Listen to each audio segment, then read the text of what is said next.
but I think Bohemian Rhapsody was like that, and Black Panther were the Mad Max Fury Road Yeah. of this year, that you won all of the technical awards, but you Right. can't win the bigger ones. Right. And Right. and so yeah, with Bohemian Rhapsody being big winner, I mean, yeah, that was a favorite, and I think that it could, if at the rate that it was going, it could have won Best Picture.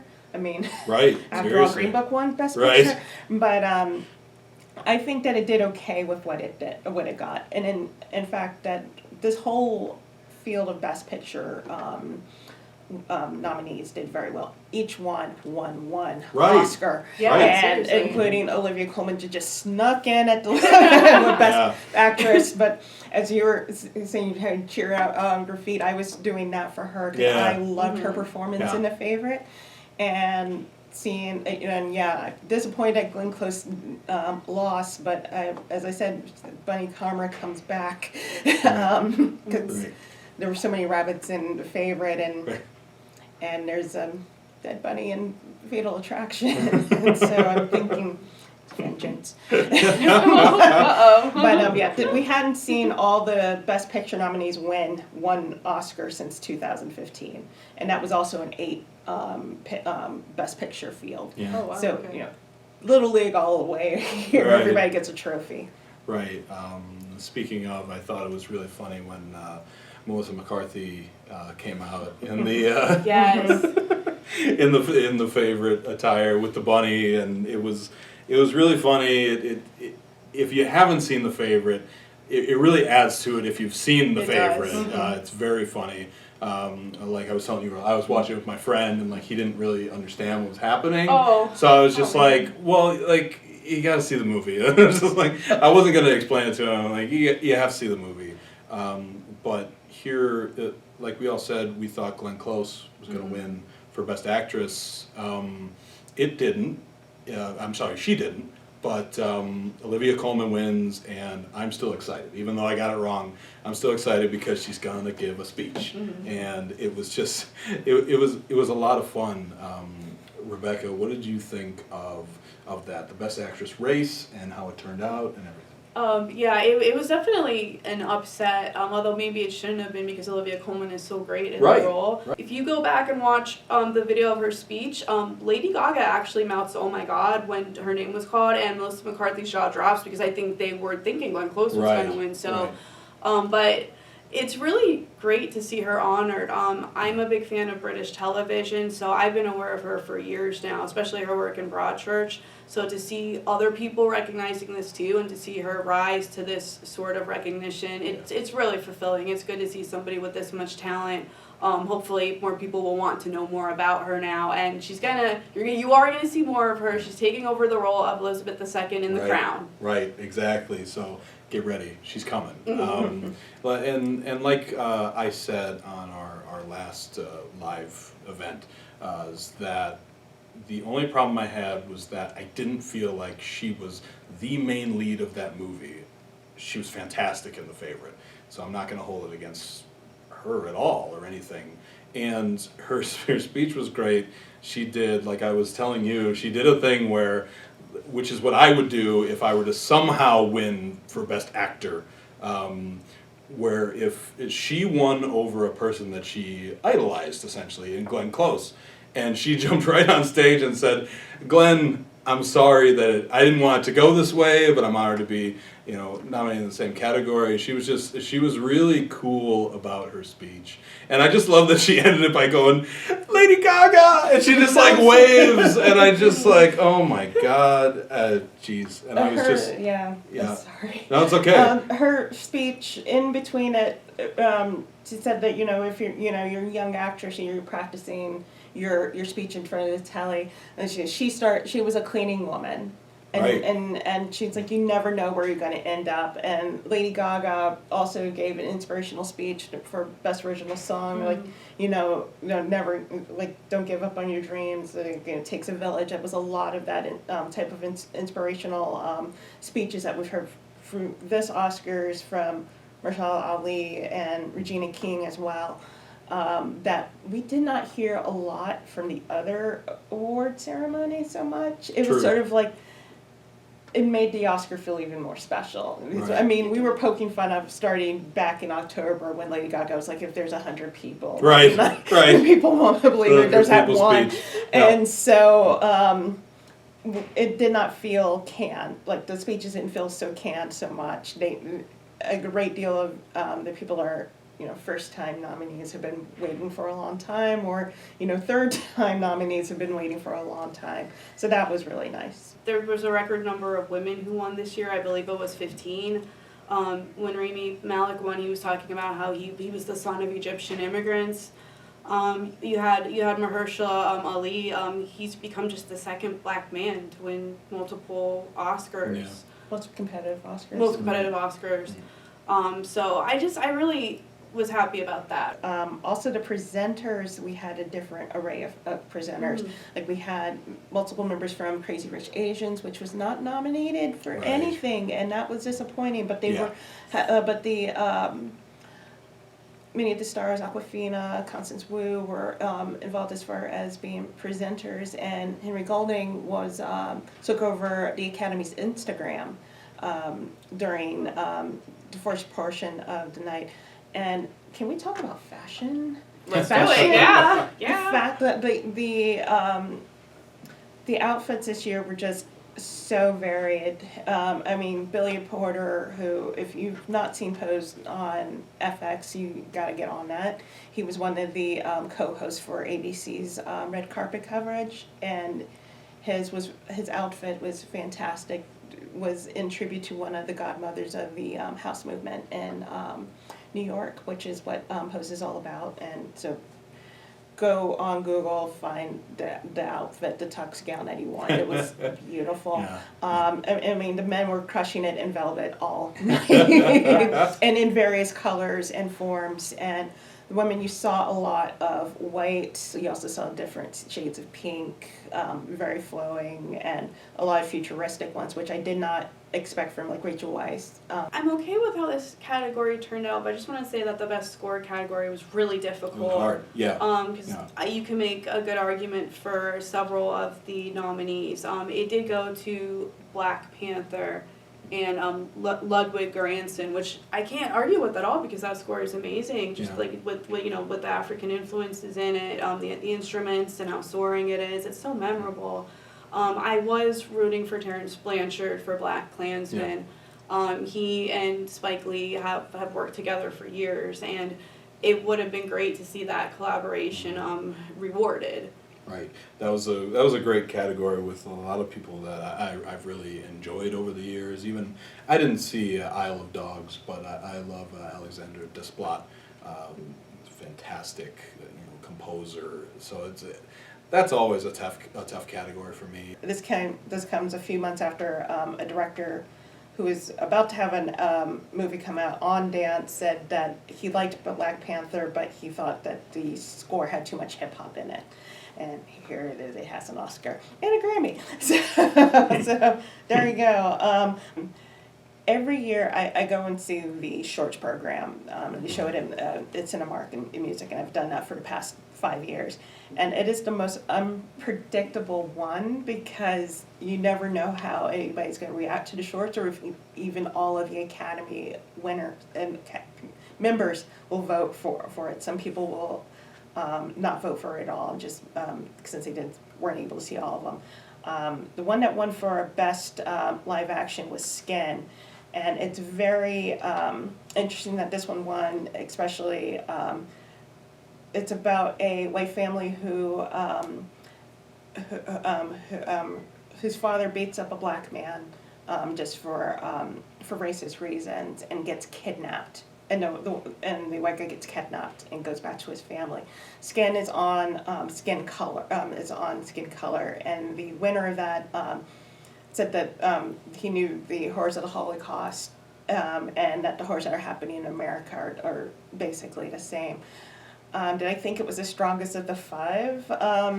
Not exactly, but it is a good movie, and it's just sort of hard to like we see the Best Picture ones, but we're all able to go out and see those Right. with shorts. There are thousands of these that qualify for different festivals or runs and stuff, and this one I kind of. It's like a head scratcher, especially when you have Green Book wins for Best Picture, Right, and this one's right. a complete reflection of what's going on, and then you get Green Book that wins. But it's sort of like they're the same people that are voting for these movies that are voting for that one. It's kind of weird. That was the one that stuck out of the 5. That was kind of Right. odd. Yeah. Just quickly, Bow won for animated feature, and I don't know if it totally worked for me. The animated it makes a choice. I don't want to spoil it because I've already spoiled it for people. For me. I'm very sorry. It makes a choice, and it's just a matter if you get on board with that choice or it disturbs you. Whatever you feel it is. But I didn't see all of the animated features that were nominated, so I really can't tell you maybe what should have won. Maybe this is the one that should have won. I don't know, but it makes a choice, and I just want to say that. Well, compared to the other 4, and this is the thing, again, with the shorts program and with the 5 nominees, all 5 are almost the same of different various degrees. Like for the animated short, it was all like about memory, childhood, parents, single parenthood, and things and aging. And so it was like, okay, which one of these that have all of those characteristics are the best? And with Bow, it was of those 5, it's the one that had a different ending. And a different way to say it, Yeah. and so that I could see why it prevailed. I liked One Small Step, which was really adorable, and that I think the makers of that also had at one time worked for Pixar, but I think that the giant that Pixar is that can prevail it more.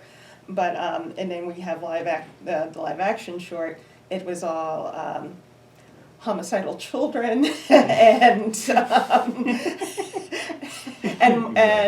war and memory, and sometimes all 3 of those in one of them. So you have to pick which one of those is the best. Right. And I've never picked the ones right in this Right, category. right. It's I've hard. always been it's sort of like, okay, which one is it going to be? And so it's a hard category, and almost every time I don't agree with which wins. Right. And you have something? I haven't seen any of them, and I'm terrified to see some of them based on this You have to watch conversation, Bow. so. You have to watch Bow, because I need to know how you feel about it. Need to know.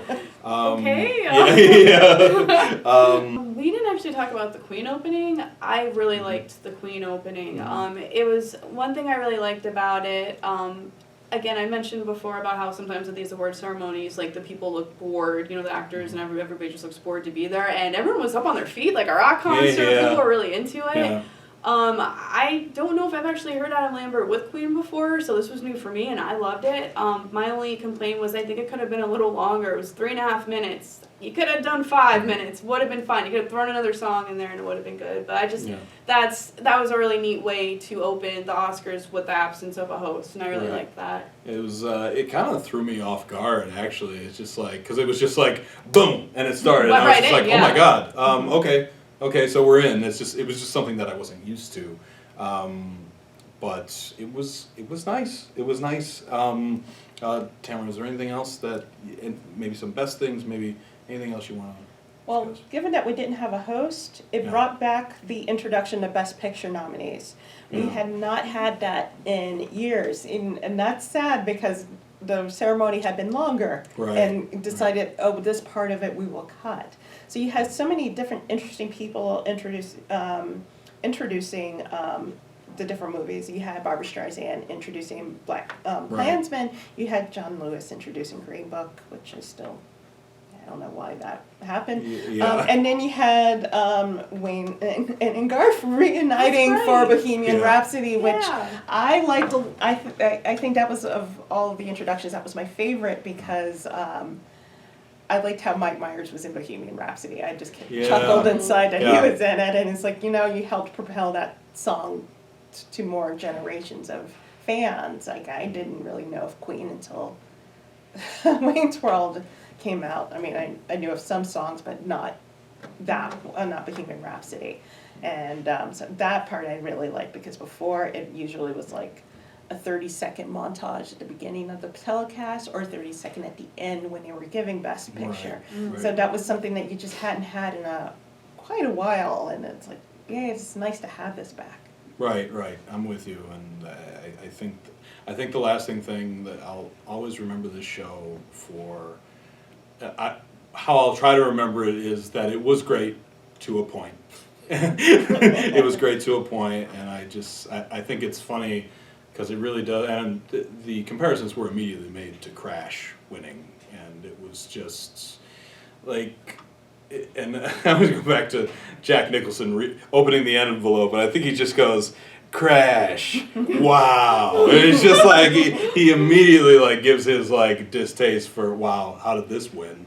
And I think Julia Roberts kind of did something similar, where like she got back on, and that's the show. And it's just like okay, that's how we're ending this, and it was just. It's unfortunate that's how it ended, because like I really thought it's with no host it moved. It was a nice show. There were great victories. There were fist pumping victories. Like what I was afraid of, Regina King losing. She did not. She won. It started off great. It's just that it just fell apart at the end. And do we think, like, how do we think that Green Book's going to be remembered? Like, do we think we're going to just forget, or do you think it's going to be remembered because it won? It's going to be remembered just as How Green Is My Valley is. It won over Citizen Kane. Yes. Oh. Yeah. It will be remembered in that same sort of breath. Right. It doesn't help that they both have green in the name, but Right. it would be like, yeah, it won the Oscar, but I don't think it's going to be something that is going to be remembered and celebrated as far as being a classic. Right. It's going to probably more be like, this is a movie that beat all these other ones that were much better. And Right. I mean, we're not going to have a sequel. we're not going to have. I think down the line, Rochelle Ali is going to pull a Viola Davis and says, I kind of regret taking this role. Yes. And Yes. Mm-hmm. as she did with recently with The Help, she's like, before she was heavy on the, I wasn't going to take this role because it was of a domestic, but then I read the script and it was fine. And I thought she was going to say Suicide Squad. She was good in that, in all fairness. Yeah, and then after winning, finally winning an Oscar with Fences, and like a year later, Leah, you're just like, yeah, no, I really wasn't happy with that role, and I think that's what's going to happen here. But I mean, again, it's going to be How Green's My Valley. Right. Exactly. And I think that a lot of things that I kind of try to look for in perspective is like, are we going to remember it in 10 years?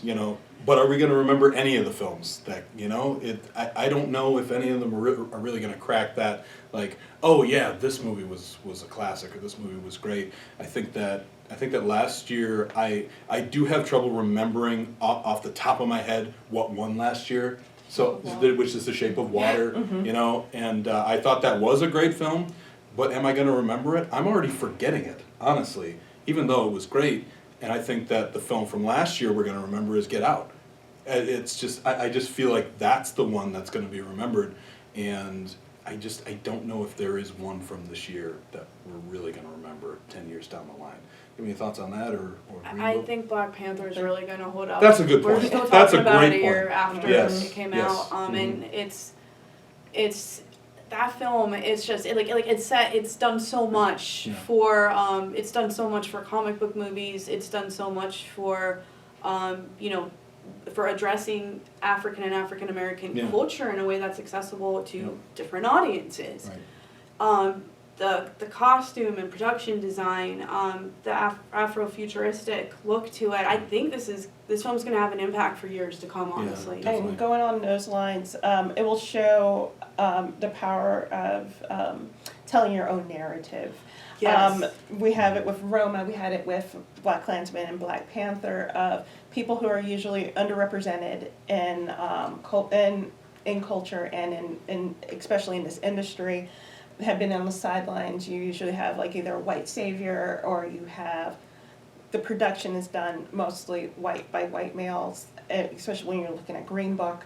But you had all these other movies that were Black directed, Latino directed, Latino produced, and written, that got all the way up to, that point, and it's going to go over. There's going to be Right. one that's going to be led and in that direction, and in their stories, and not sort of like the mainstream sellout type of ones.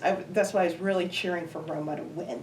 Sure. Because it was like I would've very, rather that. very. I mean, Mexico won its first Oscar for foreign language film. Yeah. That's insane when you've had 3 of your top, of the industry's top directors being from Mexico that have won Oscars in the last 10 years for directing, and Mexico has not won a foreign language film. I think that's what you're going to take out from this year. It's going to probably be the line that's drawn that this is the last time that somebody else is going to tell our stories and get awarded for it, really. It's going to Yeah. be, everybody's going to get over that hump. Yeah, that's a fantastic point. That's a great point, fantastic, yeah. Absolutely.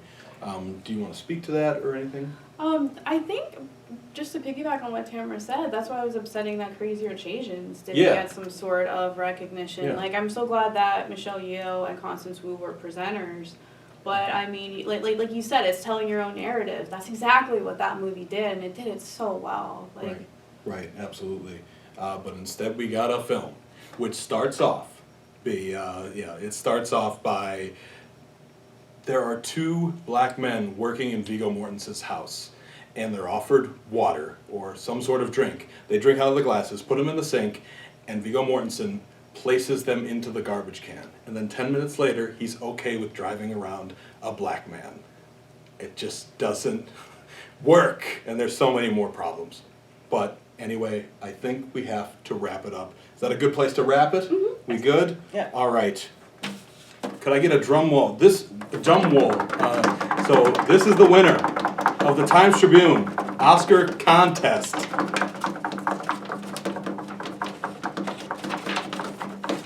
La La Land. No. Oh, geez. It is Frankie Carl of Clark Summit. Yay! Congratulations. Congratulations to you. You did better than me. So well done on that. Other than that, let's sign off. I'm Joe Baris. Tamara, tell me, where can people find you? You can find me at Take Two blog at timestribuneblogs.com/take2. Also on Twitter at @SSTamaraDunn with the standard speaker. Rebecca. Yep, you can also find me on the Take Two blog with Tamara, and you can find me on Twitter as TT Rebecca Kivak. Yep, and it's been fun, guys. Thank you so much for doing all this, and we got to give a shout out to Caitlin West. Yay! Don't edit this out. Don't edit this out. Round of applause. She did a lot of work here on this, and we thank you very much. And also, quickly, I have to thank my dad for making the posters from last week, and I forgot to shout you out last week. So thank you, Dad. You are wonderful. But other than that, we'll see you probably in a few months, maybe. We'll do another video, but other than that, see you till next time.